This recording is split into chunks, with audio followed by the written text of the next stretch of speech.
From game-winning miracles to unbelievable upsets, these one-in-a-million NFL moments will have you on the edge of your seat. Starting with the Music City Miracle.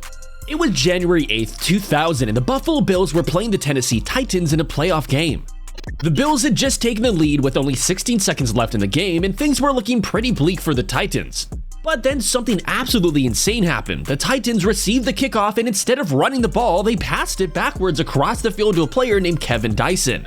And do you know what he did? He ran the ball all the way to the end zone for a touchdown. Can you believe it? But that's not even the craziest part. The play was reviewed by the officials to make sure it was legal, and it was. The Titans won the game 22-16 and advanced to the next round of the playoffs. The Music City Miracle became one of the most memorable moments in NFL history, and it still gives me goosebumps just thinking about it. Another such classic moment was the Immaculate Reception. It was the 1972 playoffs, and the Pittsburgh Steelers were playing the Oakland Raiders. The Steelers were down by a point with just seconds left on the clock. Quarterback Terry Bradshaw threw a pass to running back Franco Harris, but it was just tipped by a defender and it looked like it was going to hit the ground. But then, out of nowhere, Harris somehow managed to catch the ball just inches from the turf and sprinted down the sideline for a touchdown. The crowd went wild, and the Steelers won the game in one of the most incredible finishes ever.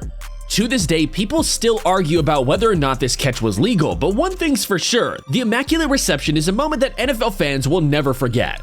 You know what else fans will never forget? The Minneapolis Miracle. It was the 2017 NFC playoffs, and the New Orleans Saints were playing the Minnesota Vikings. With just 10 seconds left on the clock, the Saints had just kicked a field goal to take the lead 24-23. It looked like they were going to win the game and advance to the next round of the playoffs. But then something absolutely crazy happened. The Vikings got the ball back with just a few seconds left, and quarterback Case Keenum threw a pass to wide receiver Stephon Diggs. Diggs caught the ball, and with just a split second left, he managed to stay inbounds and sprinted down the sideline for a 61-yard touchdown. The crowd erupted, and the Vikings won the game in the most improbable fashion imaginable. The play became known as the Minneapolis Miracle, and it's one of those moments that you just have to see to believe. It's the kind of play that makes you fall in love with football all over again. The helmet catch is one of those moments as well. It was Super Bowl 42, and the mighty New England Patriots were on the verge of making history with a perfect 19-0 season, but the scrappy New York Giants had other plans, and they were determined to pull off the ultimate upset. With just minutes left in the game, the Giants were down by 4 points and facing a crucial third down. All hope seemed lost when Eli Manning, the Giants quarterback, found himself surrounded by Patriots defenders, but somehow he managed to escape and hurl the ball downfield. David Tyree, a relatively unknown receiver who mostly played special teams, made a leaping catch and pinned the ball to his helmet with one hand while all-pro safety Rodney Harrison was draped all over him. Tyree held onto the ball all the way to the ground, and the Giants scored a touchdown that would seal one of the biggest upsets in NFL history. It's a moment that still gives me chills to this day. The helmet catch is proof that anything is possible in football and that even the biggest underdogs can rise up and shock the world. On the subject of miracles, remember the Miami Miracle?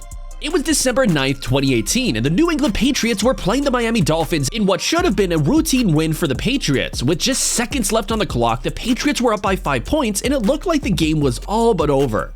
But hang in there. The Dolphins managed to get the ball to their own 31-yard line, and they only had one chance to pull off a miracle. Quarterback Ryan Tannehill threw a short pass to Kenny Stills, who lateraled it to Devontae Parker. Parker then lateraled it to Kenyon Drake, who was left with nothing but an open field in front of him. He sprinted the final 52 yards, dodging several Patriots defenders, and scored a game-winning touchdown with no time left on the clock. The stadium erupted, and even Dolphins' own announcers couldn't believe what they just witnessed. It was dubbed the Miami Miracle, and it's an ultimate reminder that in the NFL, anything can happen. Even the Nola No Call. Back in the 2019 NFC Championship game, the New Orleans Saints were playing the Los Angeles Rams. With just under 2 minutes left in the game and the score tied at 20-20, the Saints were in a prime position to take the lead and secure a spot in the Super Bowl. But then the unthinkable happened. Saints quarterback Drew Brees threw a pass to wide receiver Tommy Lee Lewis, who was absolutely obliterated by Rams cornerback Nickel Robbie Coleman before the ball even arrived. It was a clear and obvious pass interference penalty, but shockingly, the referees did not call it. The stadium erupted in disbelief, and the Saints fans were absolutely livid. The play became known as the Nola No Call, and it's a moment that will forever be etched in NFL infamy. To make matters worse, the Rams went on to win the game in overtime and advance to the Super Bowl, while the Saints were left to wonder what could have been. But the time a player died mid-play left his family wondering what could have been. It was October 24th, 1971, and the Detroit Lions were playing the Chicago Bears. The Lions were down by 5 points with just minutes left on the clock, and they were in the midst of a crucial 2-minute drill. Wide receiver Chuck Hughes, a little-known player who had just entered the game, was running a deep route over the middle when the scariest thing happened. As he headed back to the huddle after an incomplete pass, Hughes suddenly collapsed on the field. Bears middle linebacker Dick Butkus was the first to notice, and he alerted the Lions bench. Team doctor Richard Thompson rushed onto the field and tried to revive Hughes, but tragically, it was too late. Hughes had suffered a heart attack and passed away on the field. The stadium fell silent as the game was finished with heavy hearts. The loss of Chuck Hughes shook the entire NFL community, and it was a stark reminder of the risk that players take every time they step onto the field. And sometimes the risk is having your opponent make history on you with the longest field goal ever. The Detroit Lions were already licking their wounds after a tough 0-2 start to the 2021 season. But little did they know that a record-breaking kick was about to make their misery even worse. The Baltimore Ravens kicker Justin Tucker hit a field goal from a whopping 66 yards out as time expired. Yup, you heard that right, 66 yards. It was the longest field goal in NFL history, leaving the Lions and their fans feeling like they got kicked in the gut.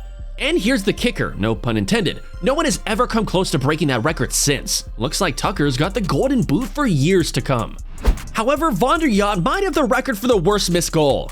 Picture this, it's January 14th, 2006, and the Indianapolis Colts are down 21-18 against the Pittsburgh Steelers in the final moments of the playoff game.